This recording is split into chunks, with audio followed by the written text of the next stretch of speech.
বেসরকারি কলেজের শিক্ষক নাটোরের সেলিম রেজা। কলেজের বেতন না হওয়ায় পরিবারের খরচ চালাতে গিয়ে বিপাকে পড়েন তিনি। এরপরে ২০০০ সালে মাত্র ৪ বিঘা জমিতে ঔষধি ভেষজ গাছ আবাদ শুরু করেন। এছাড়া এলাকায় প্রথম আপেলকুল, থাইকুল ও পেয়ারের আবাদ করে চাঞ্চল্য সৃষ্টি করেন সেলিম। এরপরে তাকে আর পেছন ফিরে তাকাতে হয়নি। এখন তিনি প্রায় ১০০ বিঘা জমিতে আবাদ করছেন বিভিন্ন ফলের।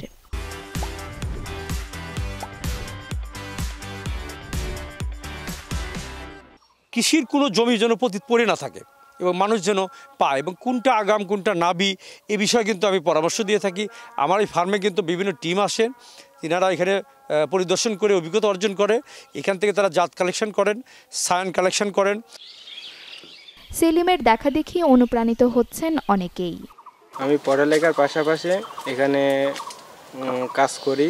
ওষুধ পানি দেওয়া লাগে, এগুলো দেই, এই যে পানি টানি দেওয়া লাগে, এগুলো দেখাশোনা করি। সে নাটোরের জন্য একজন কৃষি উদ্যোক্তা, সেই সাথে তাকে দেখে অনেক মানুষ, অনেক কৃষক ভাইরা অনুপ্রাণিত হচ্ছে। সেলিম রেজার মতো এমন উদ্যোগী মানুষদের হাত ধরে এগিয়ে যাবে আগামীর বাংলাদেশ, এমনটাই প্রত্যাশা সবার। Desk report, channel 24।